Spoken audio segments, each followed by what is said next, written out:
Hi folks, Vipin here. Today we are talking about a general awareness concept that would be the different ways in which companies in India can issue shares. Now this is something which is not really taught in the textbooks, and that's something which you guys must be aware of, especially if you're a commerce student. So let's look at the different ways in which you come across how shares are issued. Now, you all heard about initial public offers. Initial public offers are not the only way in which a company can issue shares. There are other avenues for them to take up. So what are the other avenues for a company apart from an initial public offer? So let's look at that. Now let's start from the top. You have public rights issues and you have private placements. Okay, public issue is something that we are all very familiar with. Okay, you come across a offer document, a prospectus. If you remember the previous videos, I've talked about a document called prospectus, a red herring prospectus. That's something which the general public is very familiar with. The second one is a rights issue. Now a rights issue is a type of issue which is made for the existing shareholders of a company. Now let me take a company here, DLF. Now DLF might find the requirement to raise additional money. So what they're going to do is they're going to tell the existing shareholders that now since you guys are the shareholders of DLF, we will allow you to buy more shares of DLF at a particular price.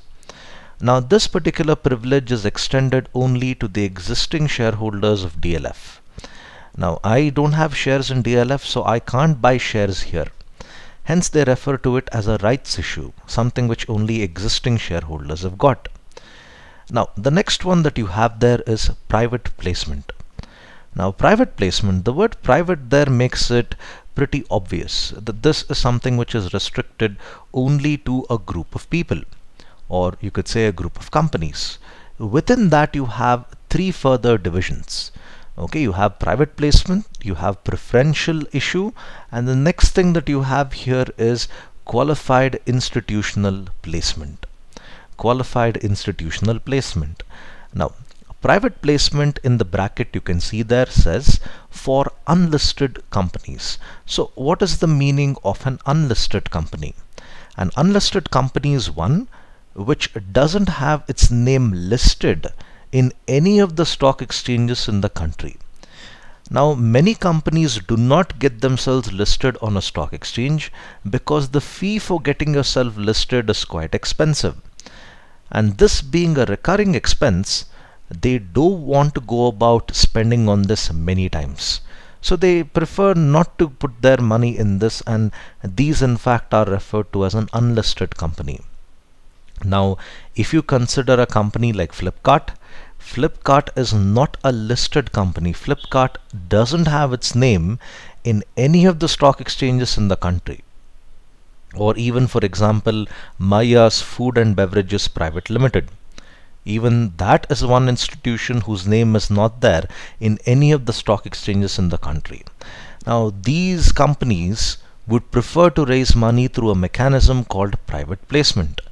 In private placement, they contact a group of investors who they feel will guarantee put their money into their company.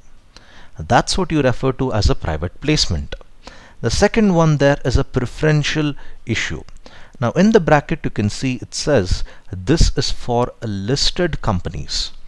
Now in case of a preferential issue, I'll not make it complicated here. A preferential issue is a type of issue wherein you go about selling, we will consider preference shares here, you would sell preference shares to a particular company or a particular investor, an individual. Now for example a company like, let's say Flipkart itself, I'm sorry, we'll not take Flipkart, Flipkart is not listed. We will consider a company like, say for example, State Bank of India. Now State Bank of India might suddenly feel the requirement for raising money. The recent quarter profits that they declared were not so good. So the bank might feel that, okay, we need to raise more money so that we can improve the quality of our operations. So what do you do in that case? State Bank of India will issue, for example, they could issue preference shares to, say, ICICI Bank. Now ICICI Bank and SBI both here happen to be a listed company. Now here ICICI, the State Bank of India, happens to sell their shares to a particular company or a particular investor. Now that's what you would refer to as a preferential allotment or a preferential issue. You prefer to sell your shares to one particular company or 2-3 companies or 1 or 2 investors, and that's what you would refer to as a preferential issue. Okay. The third case is what you would refer to as a qualified institutional placement for listed companies here. Now in order for you to participate as a qualified in the qualified institutional placement, you should be a qualified institutional buyer. Remember, for you to participate as in a qualified institutional placement, you must be a qualified institutional buyer. Now look at the last 2 words there. It says institutional buyer, institutional placement. In the other 2 cases, you can sell your shares to an individual. But in the last case, you can't sell your shares to an individual. You have to sell it to an artificial person. In other words, a company. Now, in order for a company to buy your shares, SEBI must have registered them as a qualified institutional buyer. Now, there are lots of legal procedures and financial creditworthiness that they consider and financial wellness that they consider in order for you to be classified as a qualified institutional buyer. Only then can you participate in a qualified institutional placement. I'll just give you a quick recap of the 3 there.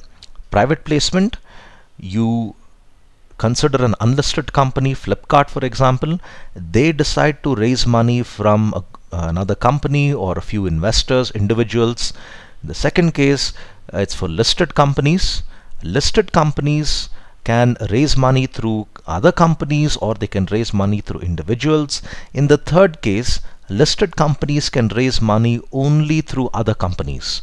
Individuals, living persons like me and you, cannot participate in the third case.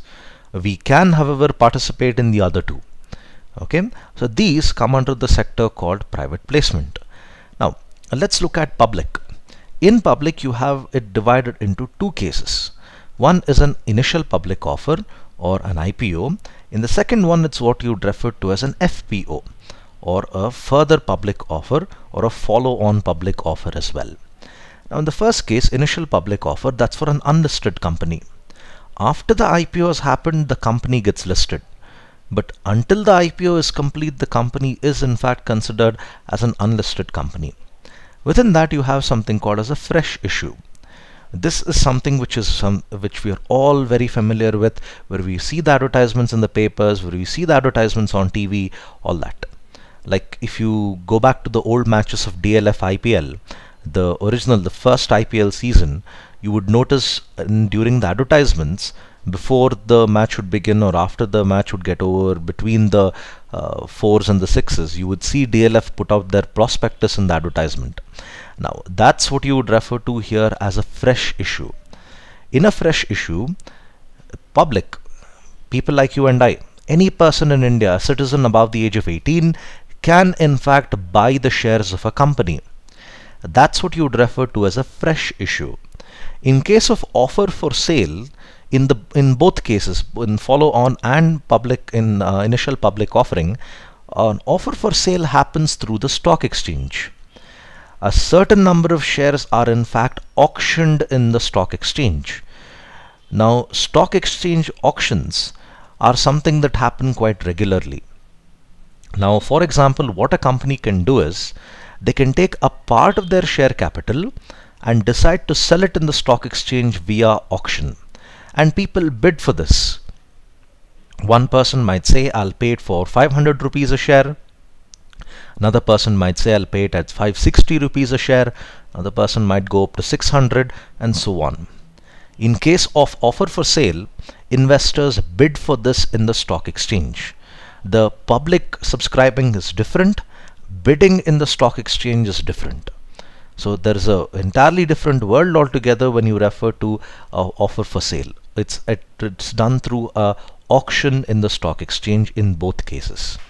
In a further public offer, what happens is a company which has already raised capital before might find the requirement to raise additional capital again.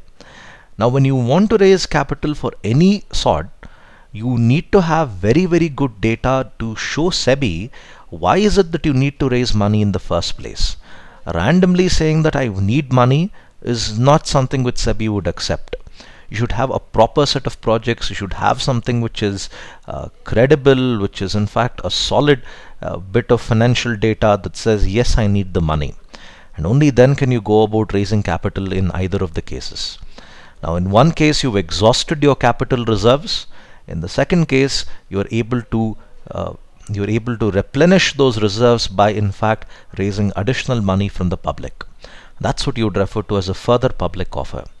Okay. Now there are other ways in which you could come across companies raising money. They could raise money through debentures, they could raise money through venture capital, but this is in fact mostly restricted to preference shares and equity shares, mostly equity in fact. I hope this video was informative. Thank you for your time and have a nice day.